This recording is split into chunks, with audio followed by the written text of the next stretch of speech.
Thank you very much. I'm delighted to be here in the amazing city of Tokyo and talk to you about our lasers at OE Waves.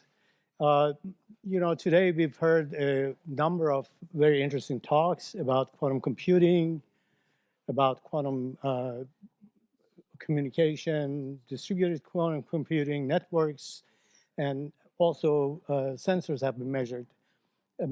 But what's behind all of this, in some ways or another, are lasers that are the workhorse that in many cases, in the case of quantum computers, for example, that rely on ions and cold atoms, they interact with ions and cold atoms. And in case of networks and so forth, they are really the workhorse of taking information from one node to another.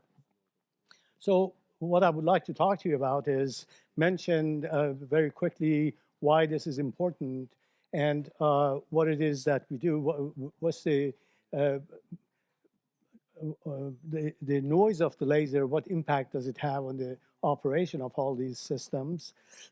And how we deal with that, and what it is that we do in order to help quantum technology in general in this particular area where they depend on photons in one way or the other.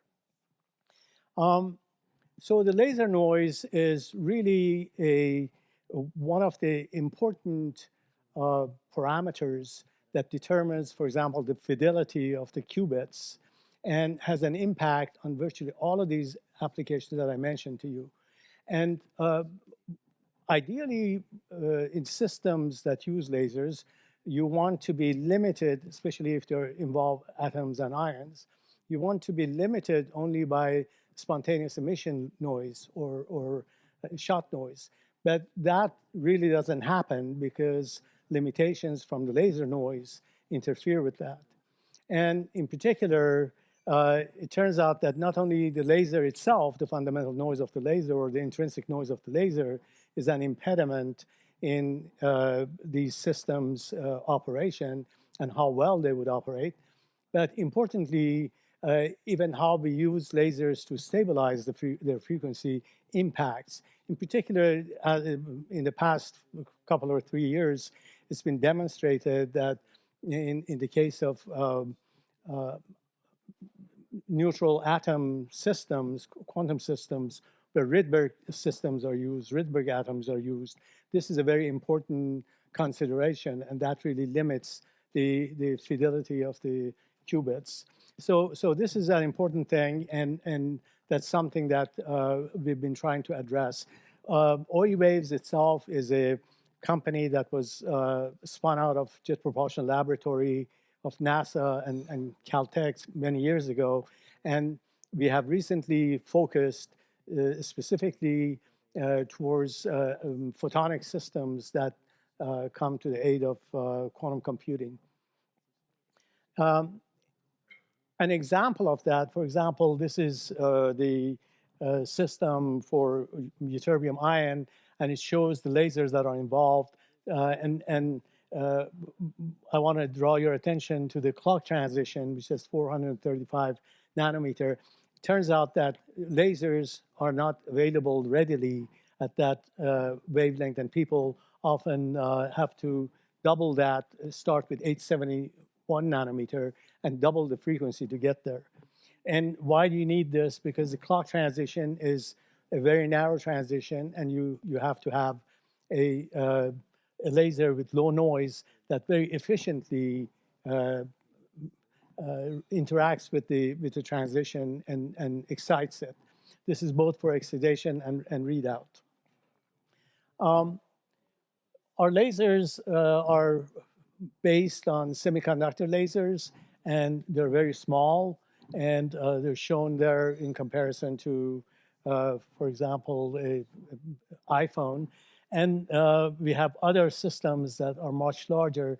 And importantly, these are semiconductor lasers, and they have the following advantages. They're tiny, they're small, they're robust, and they also consume very little power.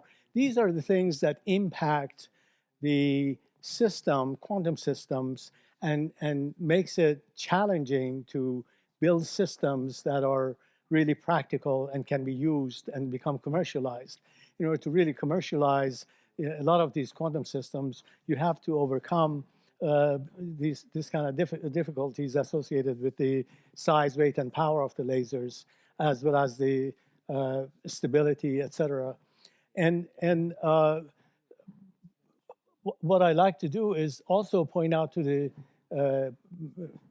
fact that while there are semiconductor lasers in a number of wavelengths, but not every wavelength is available from one vendor.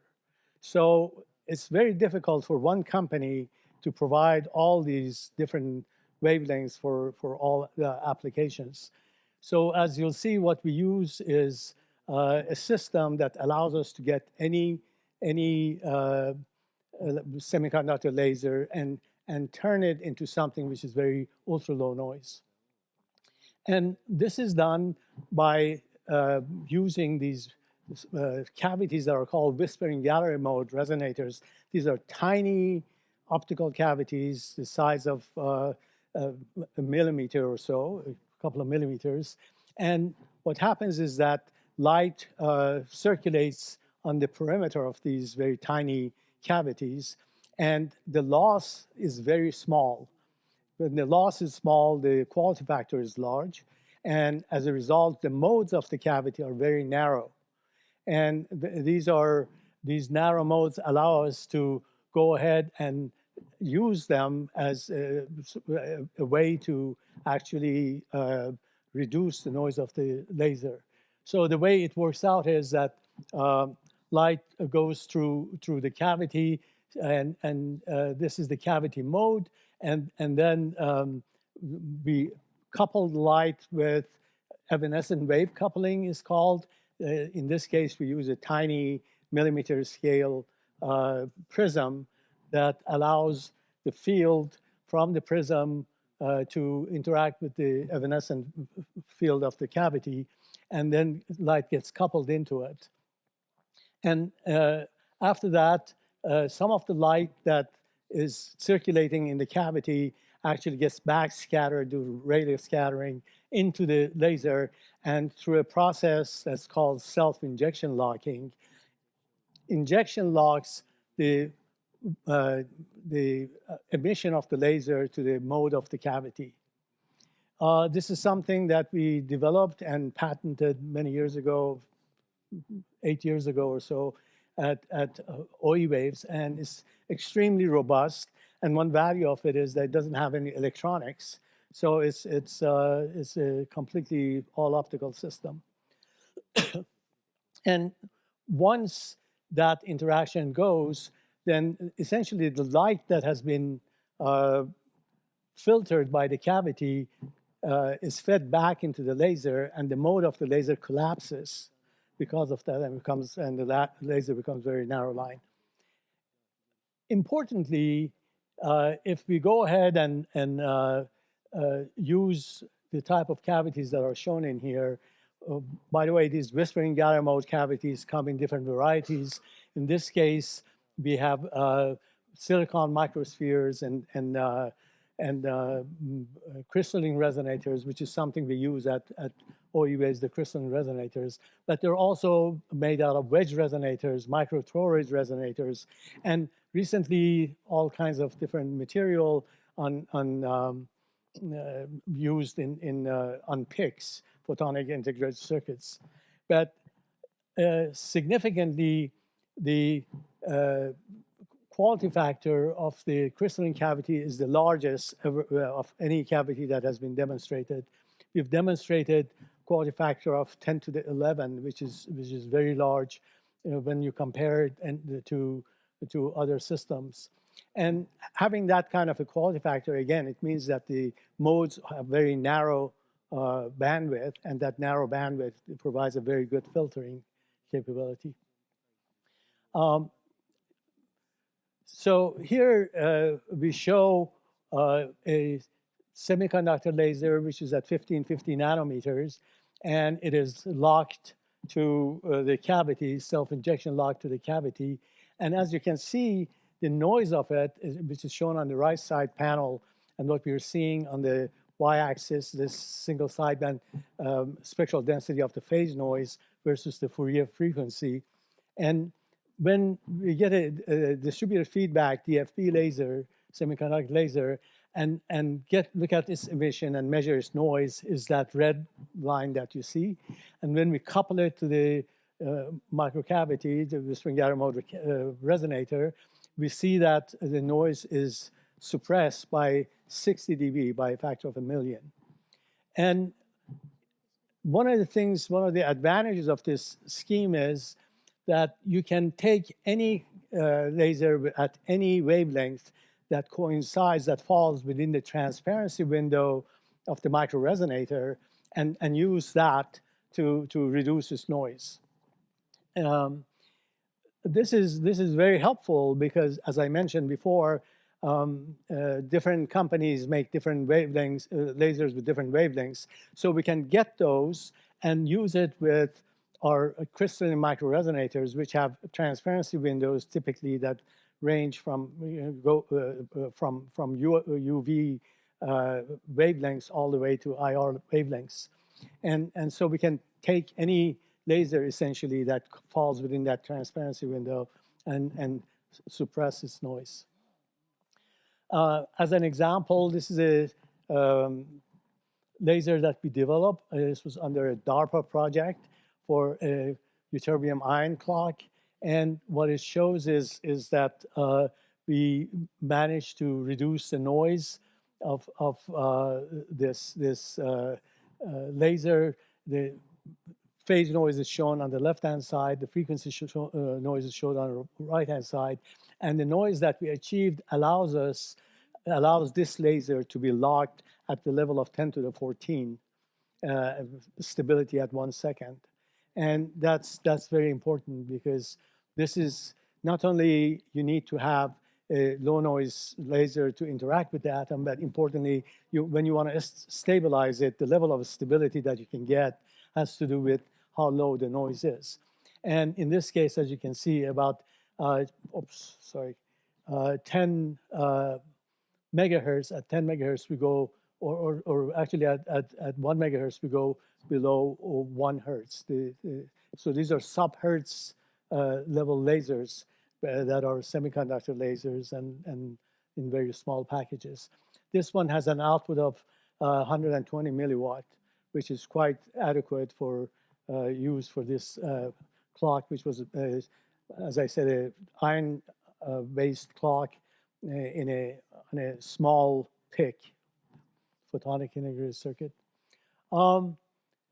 As I said, the blue lasers are not readily available. Sometimes you can get them at some wavelengths, like 435 nanometer.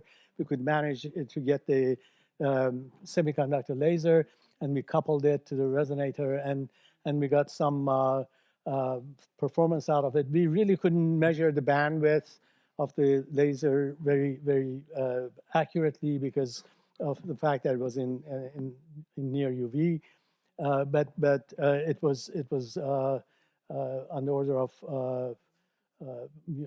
just smaller than 100 hertz. One of the advantages of this type of lasers that we produce is that we can laminate a actuator, a PZT actuator on the resonator. And if we apply a voltage on that PZT, it exerts a pressure on the resonator, and that pressure changes the index of refraction, causing the mode to shift. And that way we can go ahead and modulate the laser, which is something you need to do if you're trying to lock the laser to an atomic transition or to a cavity. And that locking requires a very low relative amplitude modulation, which is a parameter that's used, and that has to do with the nonlinearities that exist in the modulator. In this case, because of this scheme that we use, the system is very linear, and it allows us to get 80 dB lower RAM than below the level of the laser. And that minus 80 dB is very important because in order to get it any other way in systems that they use this kind of a stabilization, they have to use a very complex circuitry and try to do it this way. This is very simple. We just put a voltage on a PZT, and it actuates like that.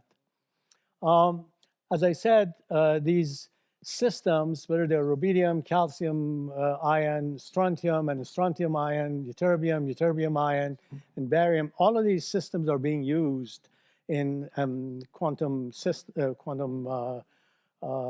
applications. And because of that, you have to have all of these wavelengths available, and that's very difficult to do for other systems, but we can manage that. And we've shown that we've done this. And these are for different applications, whether they're computers or networks or different applications of quantum technology, and especially sensors as well. I didn't talk much about sensors. Here's an example of some of these wavelengths that we have generated. We have done everything, of course, from, as I said, 440 nanometers to 4.6 micron in that range. As long as there's a semiconductor laser available, we can build the laser at that wavelength. And this is an important thing that we really offer to our users, which is we really customize the system for them. Now, we have our architecture is such that we assemble things like Lego blocks together, and the architecture doesn't change.